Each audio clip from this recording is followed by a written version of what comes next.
Welcome to the Gravity Well podcast with me, Jenny Yeremiy. I host the Gravity Well to celebrate and share the stories of people looking to empower others with the knowledge and skills required to re-establish stability in our communities.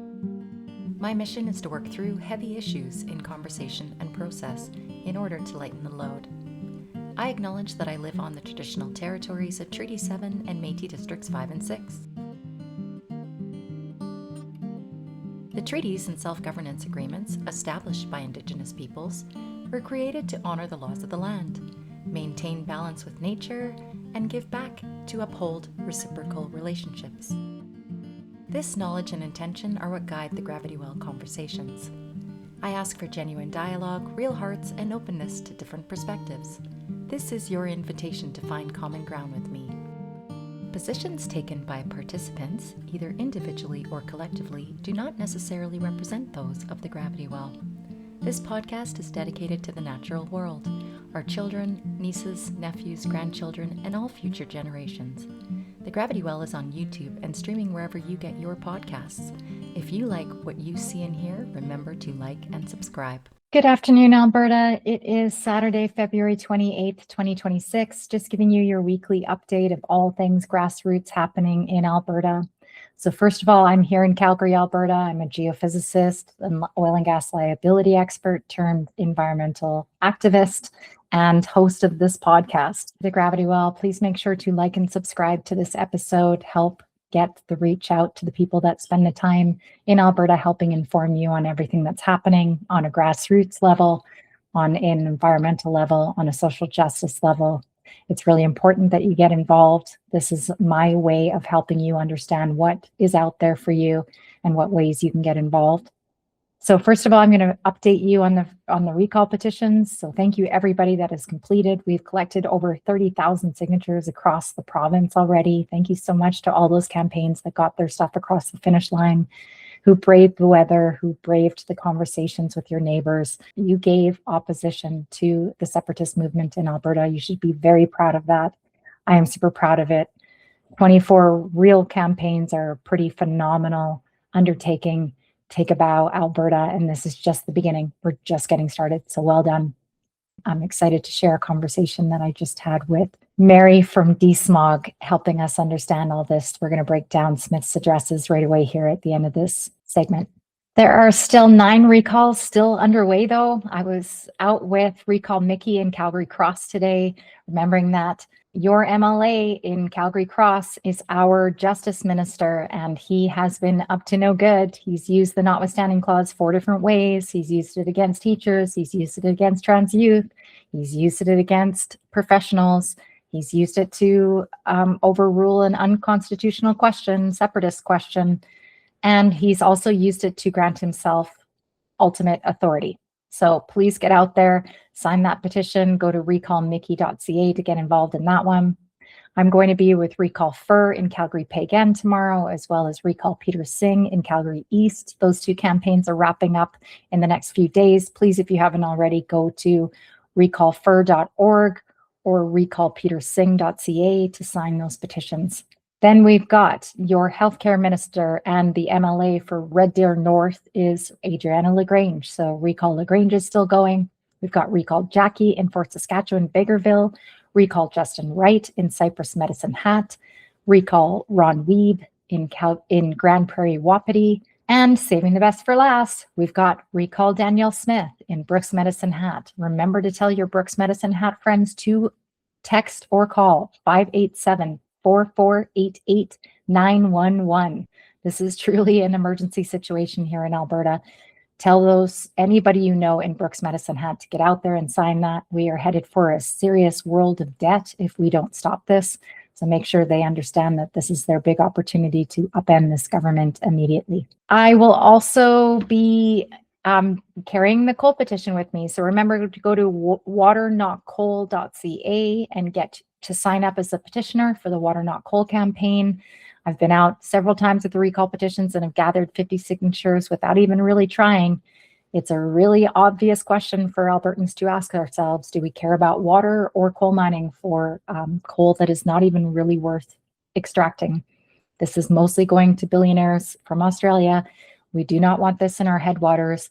It's like going to the washroom where you eat. It's something you don't do. So you know that this isn't right. Go to waternotcoal.ca, become a petitioner, join me, join the fun. There's a really good community in WhatsApp already forming from this.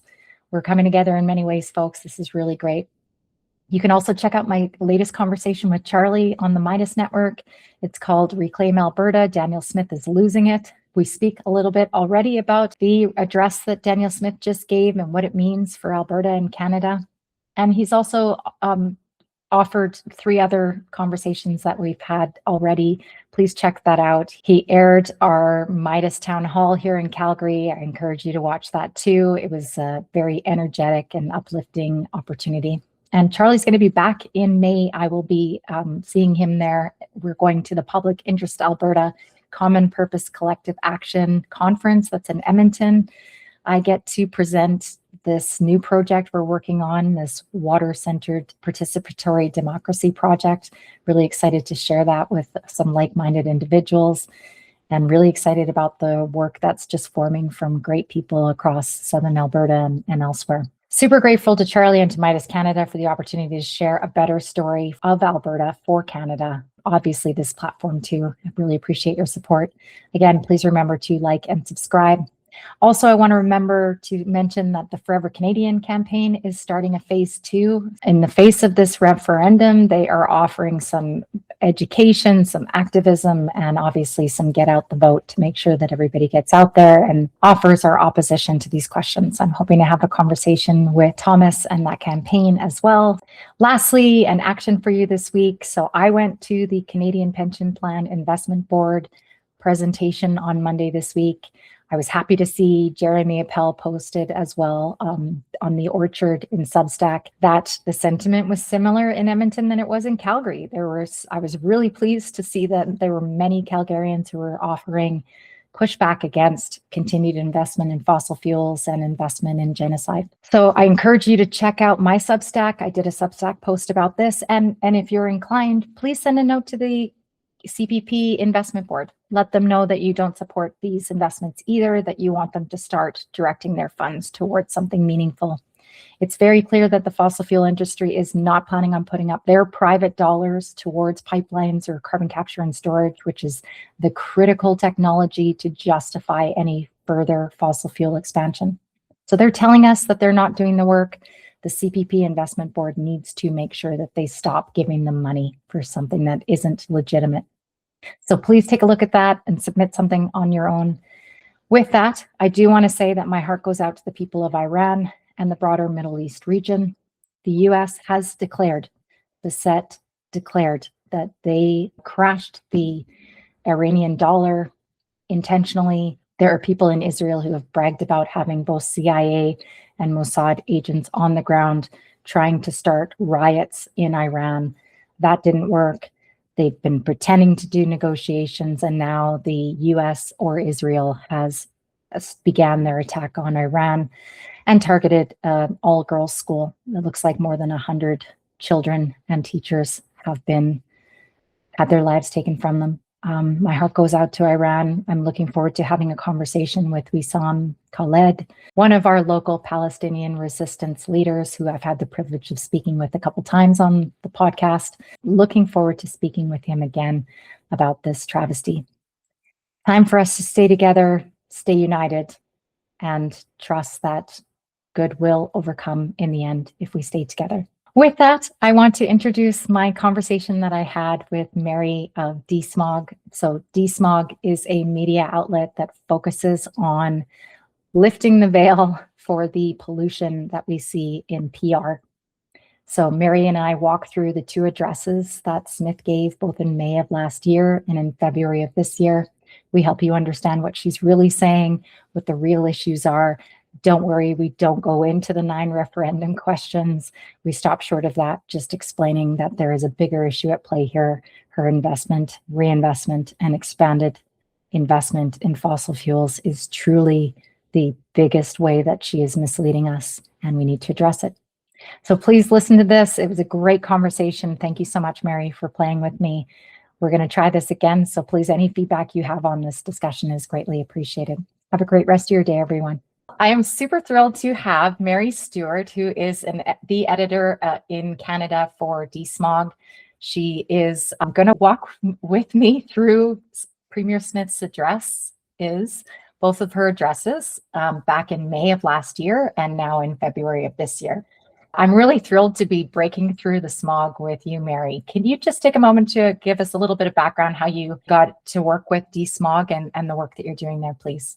Yeah, absolutely. Thanks so much for having me on. It's a pleasure. Desmog is a global investigative journalism site that focuses on the people's organizations, movements that are trying to block climate action. I got connected to the Canada team actually through research that I did in my master's, where I was trying to better understand some groups opposing climate action that formed out of the freedom movement that started, with the Freedom Convoy in 2022 in opposition to COVID measures. Some of those folks started to turn some attention towards climate action as the new, fight against government overreach. So I did a little bit of writing in the Tyee and in the Breach about my research. And that's kind of how I got connected to Jeff, our global managing editor. Luckily for me, they had an opening. So now I'm working with them. It's so great how when your passion led you to something that is very fitting for what you're interested in. That's wonderful. And I'm going to just add, I was exposed to Jeff through some friends in town here and eventually read the petroleum papers last year, which has been, as a professional geophysicist, very eye-opening for me. So I know Mary's going to touch on a couple things in this for us as we go. But time is of the essence, so we're going to get going here. I'm going to start sharing my screen. And we're just going to walk through Danielle Smith's address back. This is the one starting in May of last year. Today, I wish to speak to you about the future of Alberta and Canada. Albertans have always been loyal, proud, and generous Canadians. We love Canada. We have fought wars and died defending Canada. We've opened our doors wide for millions of our fellow Canadians searching for opportunity, many of whom stay and become Albertan, and many who return home to their native province. All have been welcomed with open arms. Our province has contributed hundreds of billions of dollars more to the federal treasury for use in other parts of the country than we'll ever receive back in benefits. We have allowed this to occur because... Okay, I have to stop there for a moment, and I'm going to switch tabs here and share some fact finding that was done by CBC this past week. Let's check the facts on how equalization payments really work. So equalization is a federal program. The federal government collects taxes at an equal rate from across the country, and that money is used for different things, including transfers to provinces. There are 3 different programs that send money to provinces: the Canada Health Transfer, the Canada Social Transfer, and equalization. The idea behind equalization is to make sure that all Canadians, regardless of where they live, have provincial governments capable of delivering the services they need. But provinces don't all have the same ability to raise revenues. This is known as their fiscal capacity. So federal funds are used to top up provinces that are below the national average. There are have and have not provinces. The have provinces include BC, Alberta, and Saskatchewan. They don't receive the top up. The have not provinces do receive it because they're below the national average. The territories are given funding separately through the Territorial Formula Financing Program. So Alberta doesn't write a check to the Government of Canada or to other provinces to pay for its share of equalization. But Canadians with higher incomes pay more into the program, just like Canadians with higher incomes pay higher rates of income tax. Because a lot of high-income Canadians live in Alberta, they do pay a larger share of the federal budget, and an equal amount of that federal spending does not end up back in Alberta. If you have more questions about these payments or federal transfers, send us an email at askcbc.ca if you want to learn more about that. Okay, so I'm going to keep going here. We have allowed this to occur because, quite frankly, we know how blessed our province is with an endowment of natural resources that no other country on earth possesses. And we want all of our friends, families, and fellow Canadians across the country to benefit from it.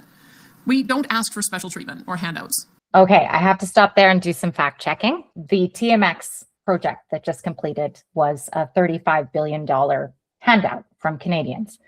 Subsequently, because it was more expensive, the cost to pay down that debt to Canadians is paid out through tolls. And those tolls are not being properly funded by the company. So, one of the things the industry loves to talk about is payout period. And the way that project's looking right now, where it's not actually running at capacity in terms of production, and they are delaying the cost of those tolls, those appropriate tolls, we won't see a payout on that project for more than 30 years, if ever, if that doesn't actually come to fruition. Did you want to add anything to that, Mary? I mean, obviously TMX is the largest example of this, but the federal government does give billions in fossil fuel subsidies that, largely go to the Alberta oil patch each year, outside of TMX. And, these are companies that have been making record profits the last number of years that are then receiving these massive top-ups from the federal government. Exactly. Yeah. Thank you so much. Yes, of course. Beyond that, there's been carbon capture and storage subsidies that have been bigger in more recent years. There have been subsidies for, well, quite frankly, we have the lowest royalty rate in the world. So there's a big subsidy in a sense that way that we're not receiving those. And then obviously the biggest one, from my perspective as a liability expert, is the lack of expectation of deposits and everything for the cleanup of oil and gas. We have a $260 billion deficit, let's say, in oil and gas cleanup liabilities. So that's the biggest of the subsidies, if you will. Thank you so much for that. Just want to be free to develop and export that incredible wealth of resources we have for the benefit of our families and future generations. Free to pursue opportunities with the ideals of entrepreneurship, hard work, and innovation that have become synonymous with the name of our province. Freedom to choose how best to provide healthcare, education, and other needed social services to our people, even if it's done differently than what Ottawa has in mind. For those that aren't in Alberta, what that means, so this is since May of last year, what we've witnessed in our government is that upholding public education is not a priority for them. They, instead of negotiating with teachers, they took away their rights to strike, their right to negotiate, and their right to fight for safe conditions. And of course, those conditions are related to kids in schools. So that's what they think of doing differently looks like from the federal government, is to actually undermine our constitutional rights. Secondly, in terms of healthcare, they have been promoting a two-tier healthcare system and trying to privatize and dismantle Alberta health services. This is what she means when she says she wants to do it differently than Ottawa. That's not in our best interest as Albertans. I'll keep going. Strong and free is more than just our provincial motto. It represents who we are and how we want to live as a people. And that is why Albertans are so frustrated with the direction of our country.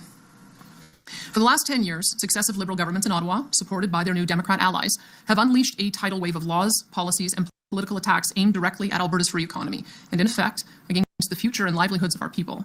They have blocked new pipelines with C-69, cancelled multiple oil and gas projects, and banned the very tanker ships needed to carry those resources to new markets. They have stacked an oil and gas production cap on top of a crippling industrial carbon tax, making new energy and agricultural projects economically impossible to pursue without massive subsidies from governments, which Ottawa has failed to provide and which our taxpayers cannot afford. Okay, lots to unpack there. First of all, she's talking about their climate policies. And this is where, Mary, I would love for you to expand a little bit for me what Jeff's book helped us know. So can you back up and explain how the carbon pricing system came into effect in a sense? Carbon pricing has in recent years become quite a politicized topic where we see different conservative governments completely opposed to it when this was not always the case at all. And in fact, it was, previous conservative governments were in support of carbon pricing. And in terms of the effectiveness of carbon pricing, Jeff's book, The Petroleum Papers, involved a lot of archival research into Imperial Oil, which is a subsidiary of Exxon. I'm sure all of your listeners are familiar with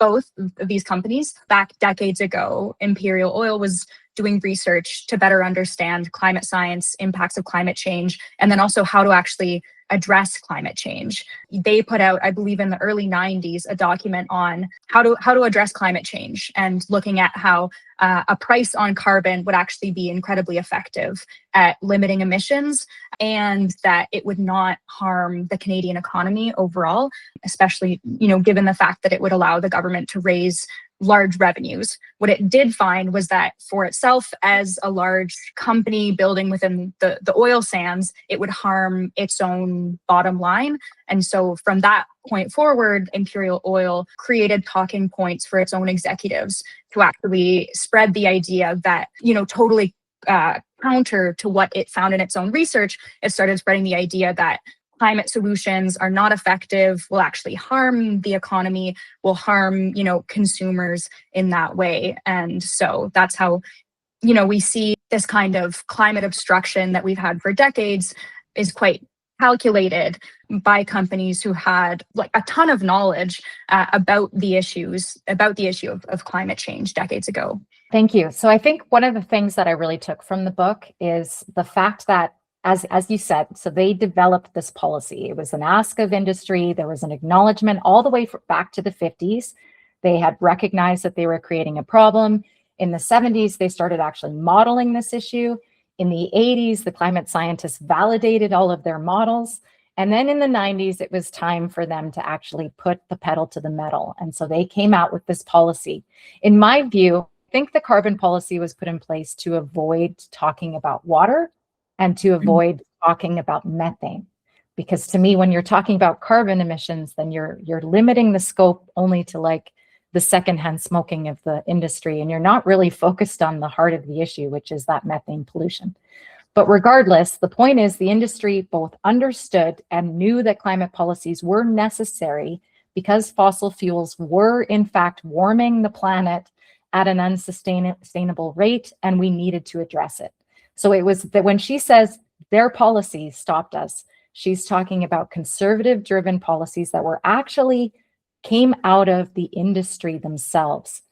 And the one thing I would I encourage people to read the book or listen to it. I actually listened to it. I have to say my only problem with it is they say bitumen in it rather than bitumen throughout the whole thing. It's at least the version of the audio tape that I listened to.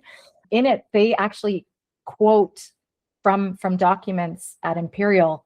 They state that the oil sands will be the first to be left in the ground because of these carbon pricing policies that they in fact created. So it was this acknowledgement that it was going to impact Alberta, to me, was the biggest reason why there was an Alberta-led misinformation effort that started in the 90s. So no, it was not Ottawa's policy that was doing this. It is the international community recognizing the impacts of fossil fuels on the earth and our desperate need to adapt our societies away from them. So that's the first thing I want to say. Also, there's been no blocking by Ottawa in pipelines, unfortunately. I was in the industry and I was advocating for TMX back when it was being thought of.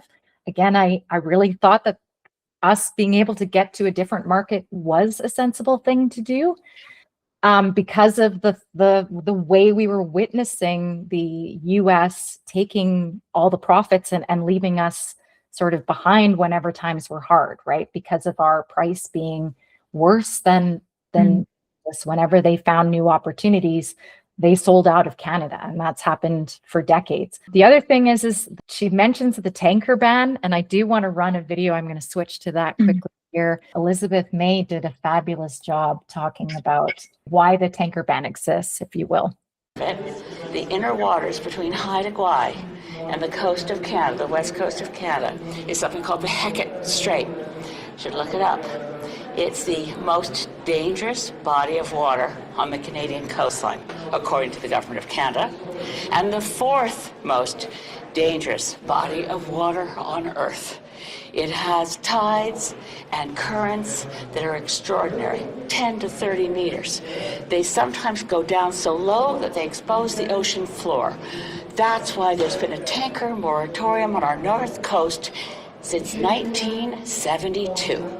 And you can't wish away the science, and you can't pretend an oil tanker isn't going to break apart and contaminate the coasts, sloshing back and forth oil between the north coast of the mainland of British Columbia and the east coast of Haida Gwaii. The Haida Nation will never stand for it. British Columbians will never stand for it. They're not just barking up the wrong tree, they're barking up the wrong forest. Fabulous commentary there from the leader of the Green Party explaining that, yes, the tanker ban is in place because of the physical limits of the access to that tidewater. And the other thing is yeah, Alberta is landlocked. That is an issue. That's the reason. Well, that's one reason why oil goes south to the United States. The first one is because we are in fact landlocked, and it is the easiest way to get our product out. But the second thing is there's a blend that happens between Alberta oil and US light oil that creates this synthetic, or this product that we use to fuel our industrial system. So there is a marriage there that makes sense. This is just unfortunately the circumstances of what it is. She talks about the size of the prize, which is I think what Imperial really could not let go of when they decided to proceed, is it is a big resource, but it is also a very dirty resource, and it is a very difficult resource to extract and to produce, and it requires a lot of inputs to keep going.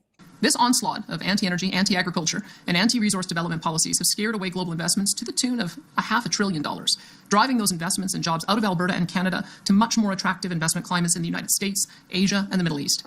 Having traveled much of the world these past few years, it is evident that Canada is not viewed as an attractive place to invest in resource development, manufacturing, or agriculture because of our high carbon taxes, endless red tape, and the uncertainty and chaos brought about by these and other federal government policies. As a result, Canada has fallen to dead last in economic growth among industrialized nations. The world looks at us like we've lost our mind. Okay, I have to stop there. Yes, the world does look like we've lost our minds. But yeah, I want to talk a little bit about the fact that she talks about industries being blocked. This is unfortunately because she's not adapting our industries. It's the refusal to move away from agricultural practices that are heavily invested in petrochemicals to run their operations, for example. That's one of the reasons why, but also, Biden first and Trump continually did block those EV vehicles from China, which then impacted our agricultural industry. And thankfully, our federal government has lifted that now. So that's one of the things I wanted to hit home. Anything else you wanted to add, Mary? I think too, when Danielle Smith is talking about, the need to get rid of red tape or making us lose investor confidence, I feel like the elephant in the room is her government hampering clean energy in Alberta. She put in place this clean energy moratorium. And in 2023, Alberta attracted 86% of all wind and solar investment in Canada. So we want to talk about scaring investors away. This is something Smith has done in terms of renewable energy development. And if we want to talk about different jobs lost and job creation, the fossil fuel industry shed 10,000 jobs just last year alone, is always looking for ways to automate, to cut costs, get rid of workers. And instead of thinking, how can we develop clean energy to create tens of thousands of jobs, she's decided just to block that.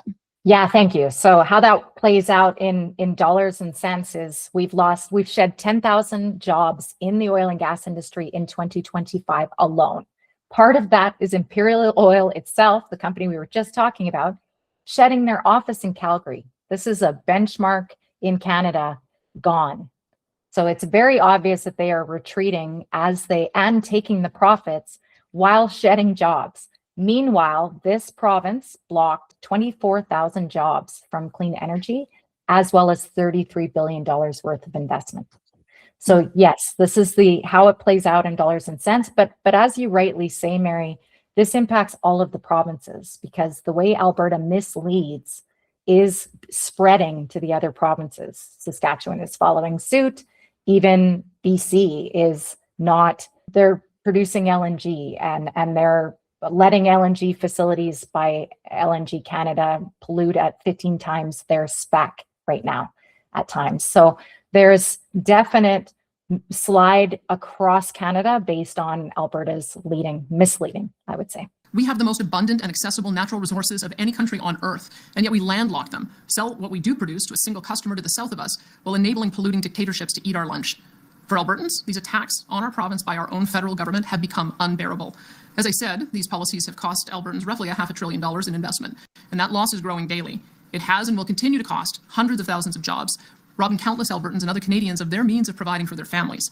It has cost us a decade of opportunities and tens of billions in lost royalties that could have been invested in the health, education, infrastructure, and social services Albertans and Canadians need. And what's worse, Ottawa continues onward with more destructive policies. They have imposed net zero mandates on our natural gas-based power grid, causing investment in reliable generation from natural gas to flee, thereby endangering the future stability of our power grid and risking future blackouts and spikes in electricity costs for Alberta families and businesses. They've attacked our I have to stop there for a second because there's been discussion around the reliability of grids. There's been brownouts in Alberta for decades due to coal and natural gas facilities going out in the dead of winter. Yes, it appears to be reliable because we have so much excess capacity that we do not experience the actual downtime that exists within the industry. But there is downtime on wells, on facilities. There are turnarounds. There are many reasons why assets have to be taken offline. Looking to Africa, for example, they've never had reliable electricity from fossil fuels. It's all been dependent on those export or imports in their case. To me, it's what we're seeing from solar and batteries and other renewable systems is there's actually more reliability for people who have not had excess access like we have to fossil fuels. Yeah, I think this is just a classic sort of industry talking point that's repeated ad nauseum. And I think it also ignores some of the evidence we have of different places around the world leapfrogging and, not needing to go to natural gas, but being able to jump right to renewable energy. Yeah, wonderful. Thank you. Food producers with methane taxes, onerous regulations on fertilizer, electric vehicle mandates, and many other destructive policies that have hiked costs on our farmers and ranchers and driven billions of dollars of investment in agriculture elsewhere. They've interfered in provincial jurisdiction time and again, from taking over the regulation of plastics to mandating how we operate childcare, healthcare, and dental care, to harassing law-abiding firearms owners, to dozens of other examples of unconstitutional interference. And of course, Alberta has fought back. We always have and always will. We passed the Sovereignty Within a United Canada Act and have invoked it twice to protect Albertans as best we can from the effects of the net zero electricity regulations and the energy production cap. We feds in court on both the No New Pipelines Law, C-69, and their attempt to regulate plastics, though they have ignored both court decisions to this point. Okay, I have to add that those are lower court decisions, and that there's nothing that's actually changed in terms of, TMX has been active. Again, the only blocking that happened of pipelines was down to the states by Biden when he came in, and Trump has not asked for that pipeline to come back. So no, there's been no blocking in there. The other thing I did want to add too is she's talking about the Alberta Within a Sovereignty Act, which has been deemed unconstitutional and nobody asked for. Again, when running up to the election, there were no Albertans that was asking for this. In fact, they were saying, please do not try and go after the federal government. If anything, we were looking for reassurance from our current government. And we have just announced a court challenge on the net zero electricity regulations and are further preparing to also challenge the energy production cap. We continue to do all in our power to counteract Ottawa's chill on investment in energy, agriculture, and our other job sectors through various tax cuts and incentive programs, which greatly strain the provincial budget. We have fought these attacks from Ottawa furiously and have won some important battles, but the lost opportunities, jobs, and futures of so many Albertans are costly and demoralizing, as are the growing number of Eastern politicians who choose to openly demonize and target Alberta for political gain. That is why a large majority of Albertans are so deeply frustrated with the results of last week's federal election. It's not that our preferred candidate and party lost. That happens in a democracy. It's that the same Liberal government with almost all the same ministers responsible for our nation's inflation, housing, crime, and budget crisis, and that oversaw the attack on our provincial economy for the past 10 years, have been returned to power. Now, as we all know, one thing has changed. I do want to mention that the reason why we reelected the Liberals is because we were experiencing a potential 51st state aggression at the time. So just to remind folks that I think there was a lot of relief. I certainly was relieved at that point that we had somebody in place who wasn't egging on Project 2025 and, but the potential just becoming a republic of the United States. The mountain of destructive legislation and policies that have ravaged our provincial and national economies this past decade. Until I see tangible proof of real change, Alberta will be taking steps to better protect ourselves from Ottawa. As a start, I will soon appoint a special negotiating team to represent our province in negotiations with the federal government on the following reforms requested by our province. We hope this will result in a binding agreement that Albertans can have confidence in. Call it an Alberta Accord, if you will. First, Alberta requires guaranteed corridor and port access to tidewater off the Pacific, Arctic, and Atlantic coast for the international export of Alberta oil, gas, critical minerals, and other resources in amounts supported by the free market, rather than by the dictates and whims of Ottawa. There has been no private investment in any of these projects. There's no hindrance from the federal government here for projects that have not been requested at all. And as we just discussed, Elizabeth May pointed out that there's trouble accessing the port that she wants to in the west. We know that going to Hudson's Bay is going to mean permafrost until when? Until climate change provides a path there. All of that is pretty crazy because there would be a lot more problems happening in Canada if climate change happened to a point where it would actually make a port to Hudson's Bay effective for us. So I just want to point that out. jumping forward a bit from this address, but now, we're end of February and still no proponent for this pipeline that Danielle Smith wants. And, Enbridge has come out and said they don't want to touch this. This is Carney agreeing to this grand bargain, and still months later, private sector does not seem to want to be part of this. Yeah, thank you. Sonia Savage, who was our energy minister under the last administration, before she became the environment minister. But my point is, she came out and said there's no private dollars for this. They're going to need public dollars to do it. So again, this is the sleight of hand that she'll get into the fact that Canadians are supportive of this, or she's mentioned maybe that the Canadians are more supportive of the pipeline. That's not based on knowing that we are expected to pay for it again. And it's not based on understanding that there isn't really a demand for this or an economic case for it. Alberta and Saskatchewan have coastal port access, and no province needs it more given the size and value of our resources. This will benefit all Canadians to the tune of trillions of dollars of economic activity, including billions for First Nations partners. Second, the federal government must end all federal interference in the development of provincial resources by repealing the No New Pipelines Law, C-69, the oil tanker ban, the net zero electricity regulations, the oil and gas emissions cap, the net zero vehicle mandate, and any federal law or regulation that purports to regulate industrial carbon emissions, plastics, or the commercial free speech of energy companies. So she is literally, one of her wishes for Alberta is that oil and gas companies can continue to lie to us.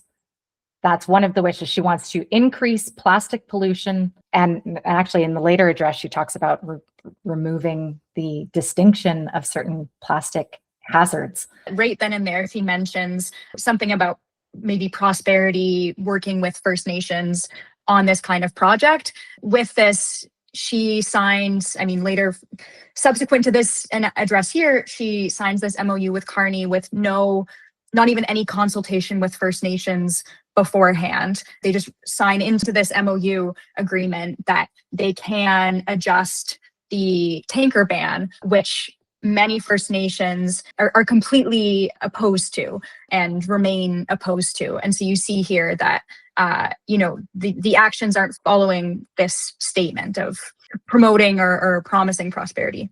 Third, the federal government must refrain from imposing export taxes or restrictions on the export of Alberta resources without the consent of the government of Alberta.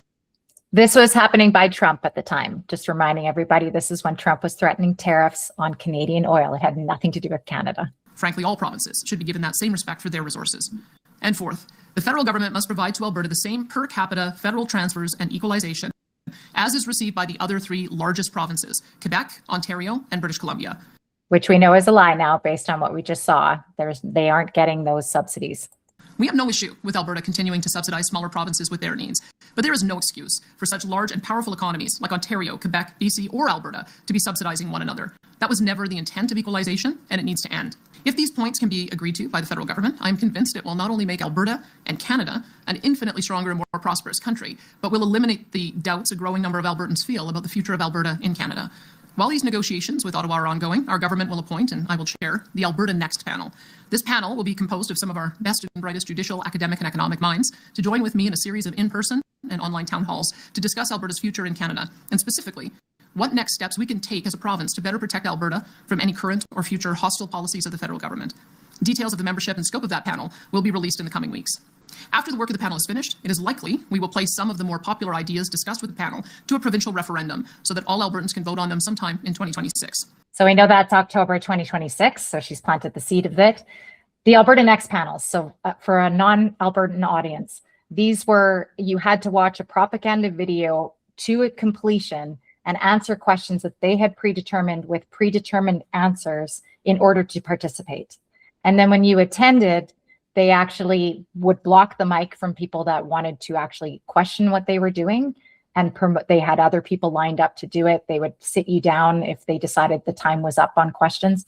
And it ended with Bruce McAllister, who's one of the advisors to our premier, yelling at a student, cutting him off at the mic and telling him he wasn't worth speaking to. His name's Evan Lee. He's become quite a name and a face and a voice in Alberta, so it's a positive from that regard. But none of this was legitimate. And finally, they put out a 17-page summary of this Alberta Next panel report, of which we all rejected what they put forward. Thanks for that added info for an Ontarian. To be clear from the outset, our government will not be putting a vote on separation from Canada on the referendum ballot.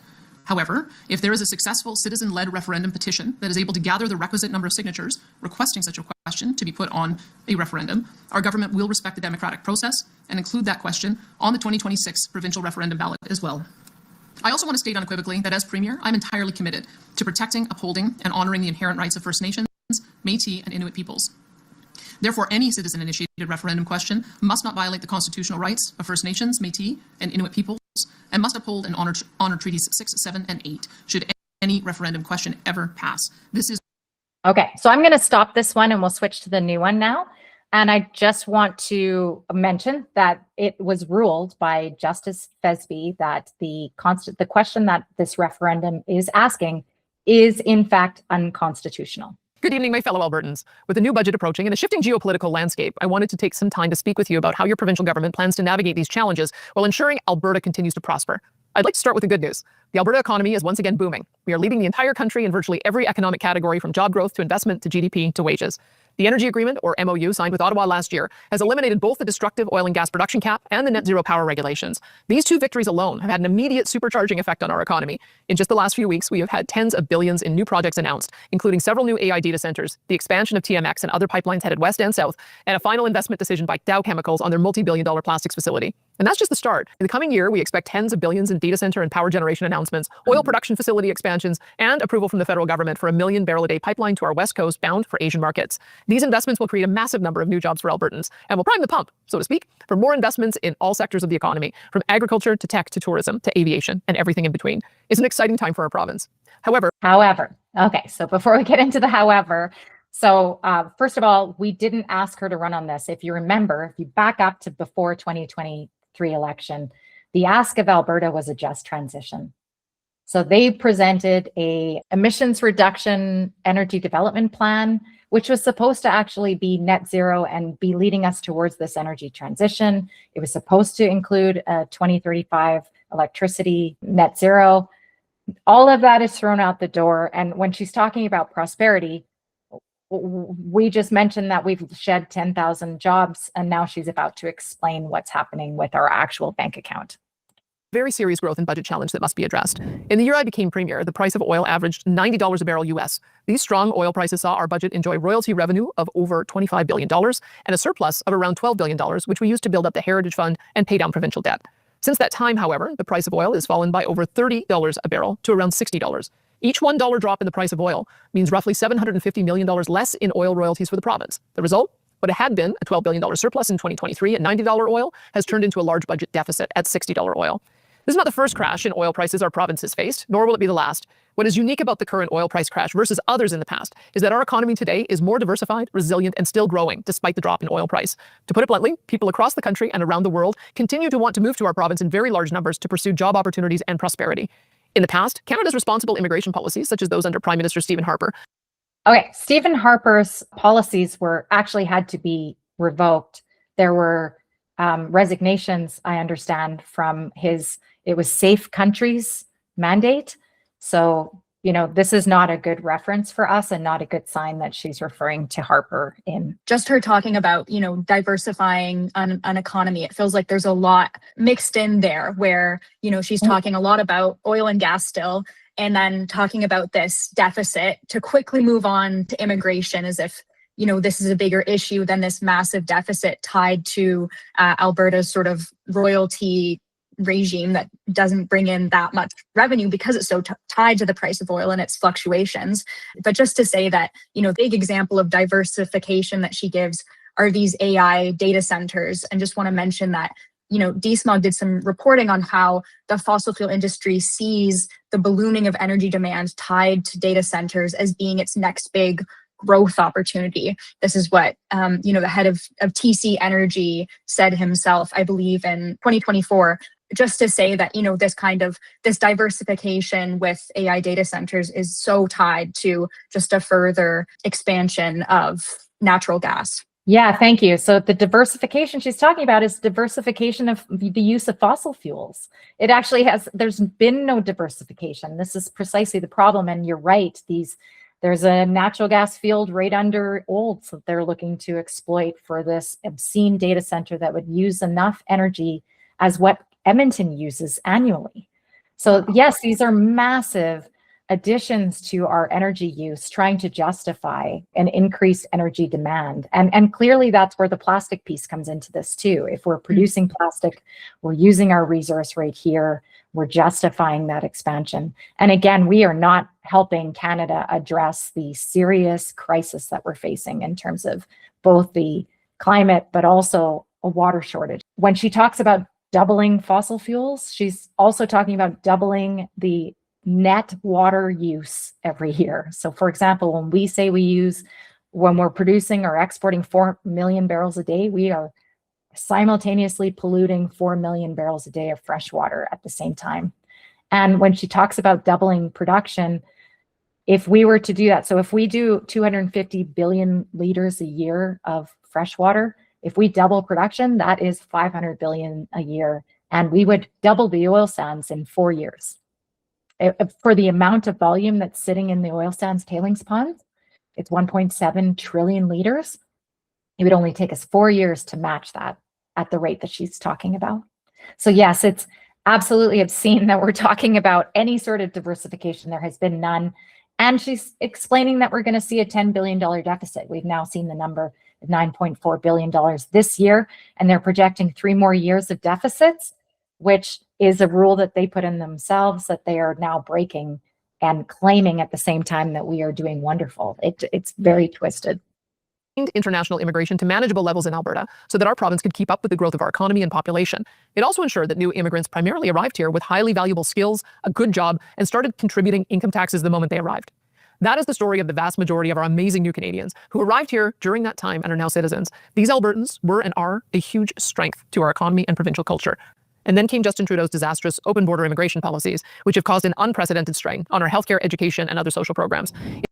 Okay, we got to stop there and talk about the Alberta is Calling campaign. So there was a report that came out late last year, which explains that the Alberta government has been disproportionately bringing in migration from other provinces to increase our population based on what I think is energy demand, quite frankly. So it has been her policies that have disproportionately increased the population in Alberta. Actually wasn't from Justin Trudeau, aside from the fact that during COVID, there were some deaths within our foreign or like our temporary worker community. I'll be specific. Cargill had experienced some deaths, and there were some new Canadians that came in to help them. In fact, it's in High River where Premier Smith lives. And it's, to me, a sort of dog whistle that she'll bring up in this, that there are students that don't speak English and they, don't deserve healthcare, let's say. In just the last 5 years of Trudeau's tenure, Alberta grew by almost 600,000 people to more than 5 million, all while Ottawa throttled our most important job-creating industries and prioritized immigration away from economic migrants and instead focused on international students, temporary workers, and asylum seekers.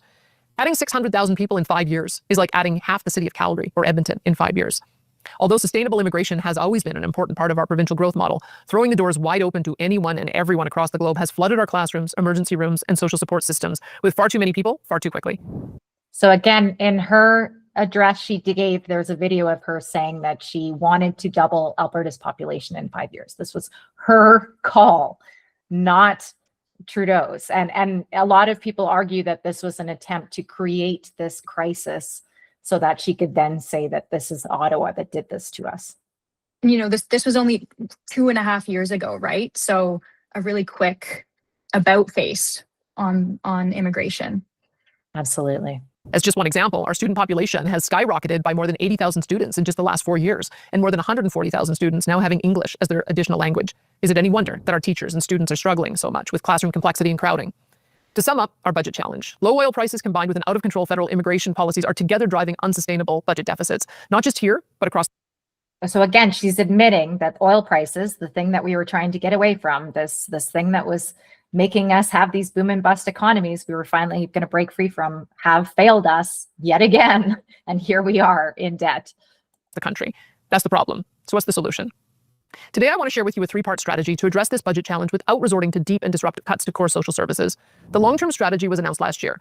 Our government has already initiated an investment plan to build the Alberta Heritage Fund to more than $250 billion by 2050. We are already ahead of schedule. By reinvesting rather than spending interest earned in the fund each year and investing the bulk of large surpluses in years with high oil prices like we saw in 2023, our government has already doubled the Heritage Fund from roughly $16 billion in 2021 to almost $32 billion today. My issue with this is like a buy now, pay later type scenario. These are all projections based on increased prices that we cannot guarantee to see. In fact, most analyses are telling us that there's downward pressure on oil prices. And even if there was upward pressure for, let's say, a war, the challenge would be that people cannot sustain that cost. So the demand would fall regardless because of their incapacity to be able to afford these levels.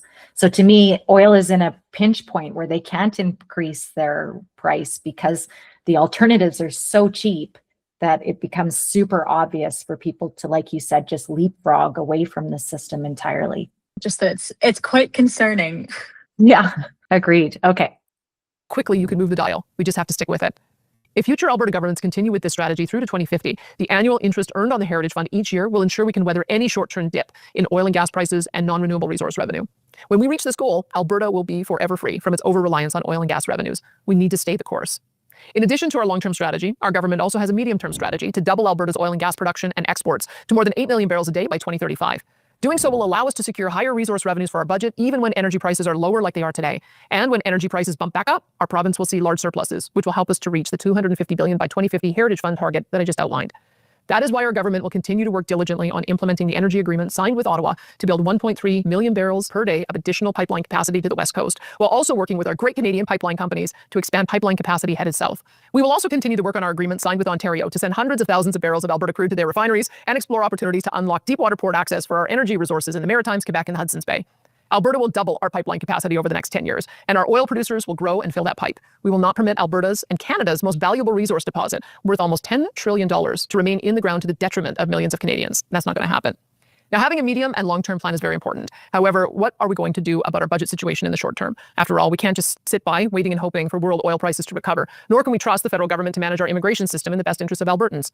So here's the short-term plan. First off, our government will not be implementing drastic cuts to social services. The approved wage increases for our doctors, nurses, and teachers will remain in place so we can continue to attract the skilled professionals needed to catch up with our growth. Albertans have learned from experience that during times of low oil prices, the key is to limit increases in spending and focus it on building the schools, health facilities, roads, and other infrastructure needed to build a strong and diversified economy with a world-class standard of living.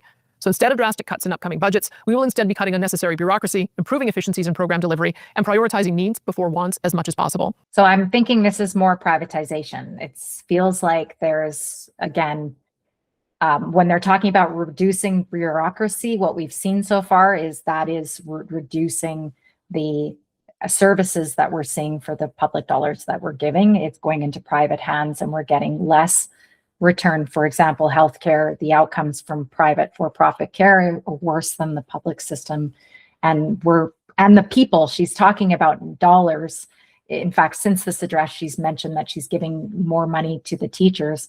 But the question is where are you getting the talent from? Because the problem that we have is there's no space for people in the schools. And then there's also is still really bad conditions. They're still not in there because there aren't the people in the space. The conditions are still not conducive to inviting talent.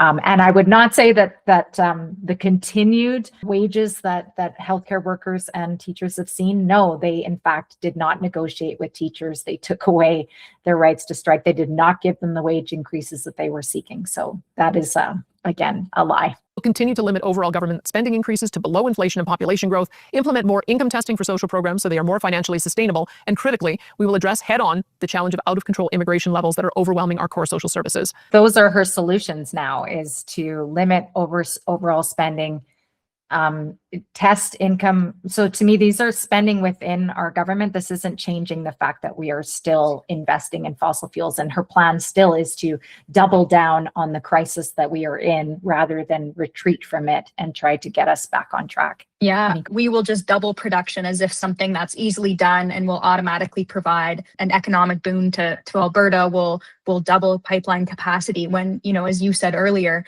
TMX is not even running at full capacity right now as it was promised due to the price of tolls, due to the massive balloon costs of of the project itself. And I think this address, isn't actually addressing any of those points. And I feel concerned about what does means testing, look like in practice, and does that mean cuts? Exactly. Yeah.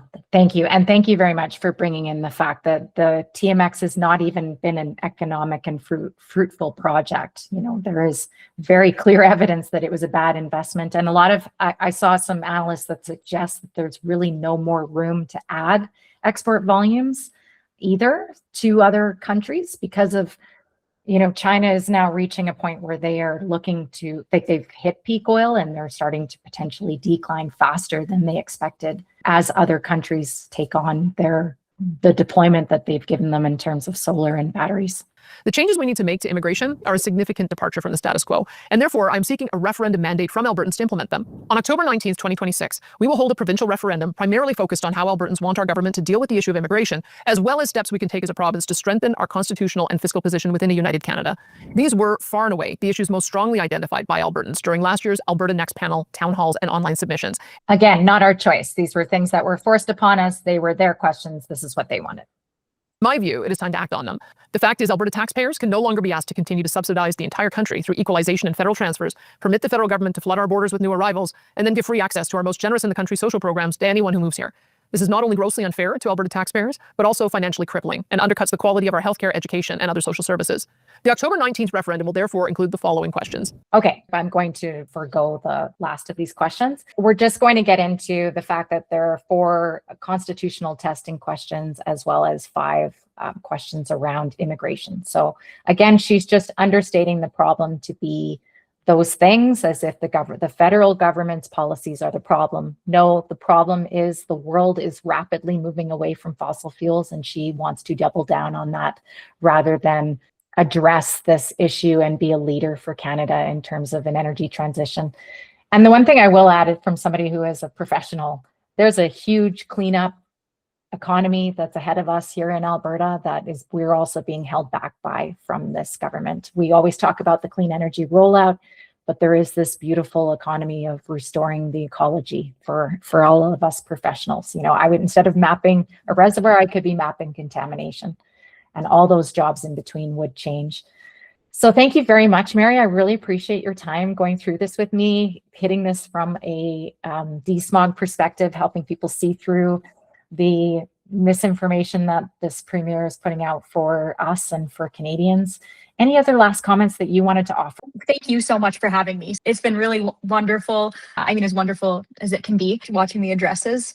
Danielle Smith saying that she is in support of Alberta remaining within Canada, but that saying, she's going to accept the democratic process if people get enough signatures on this petition. And I think it's important to emphasize that she and her government lowered the bar from requiring 600,000 signatures to 177,000 signatures, and then again forced legislation through last December to effectively ignore the King's Court bench ruling that this is unconstitutional. Thank you so much for adding that, because so first of all, she also doesn't mention the Forever-Canadian petition in this updated address. Yeah. So we did, as Albertans, we asserted our commitment to this country. Last year, I'm one of 450,000 plus people who signed a petition. That was a legitimate question. It is a constitutional question. It is the question that should be on the ballot, which she promised from that May address last year. Mm-hmm. And yet she doesn't even mention it. It's like it didn't even happen. So that's scary. And then the other thing is the moving of the goalpost, if you will. She had talked about in May of last year that the federal government, had they agreed to the things that she wanted to see, for example, this MOU, that she would be happy and she would work with them. But no, now it's more. She needs to question more our constitutional rights within Canada. And quite frankly, to me, it comes down to the environmental integrity piece. In order for her to be able to do this doubling of production, and as I was saying, the doubling of water, it requires interbasin transfers, which are, quite frankly, they should be unconstitutional, because mm-hmm. that is taking water away from another province that would otherwise be coming to them naturally. So there are some unconstitutional actions that she has been taking, both by undermining climate policy and by undermining environmental policy as well. Not to mention our rights, as we were discussing earlier with the teachers, and I should say the trans community as well, because that's been a major target and scapegoat for this government. Thank you so much, Mary. You helped me make sure I hit home some very important points there. And adding to this conversation, I would love to have you back on to do this again. It makes sense for us to do so, just to help people know what's actually being said versus what they hear. It does some truth adjacent speak sometimes. And so it's really hard for people to be able to dissect what the truth in it. So thank you again. Yeah, thank you for having me. This was really great. And yeah, I would love to be back to do more of this. Wonderful. Okay, thank you for experimenting with me. Thank you. Take care for now.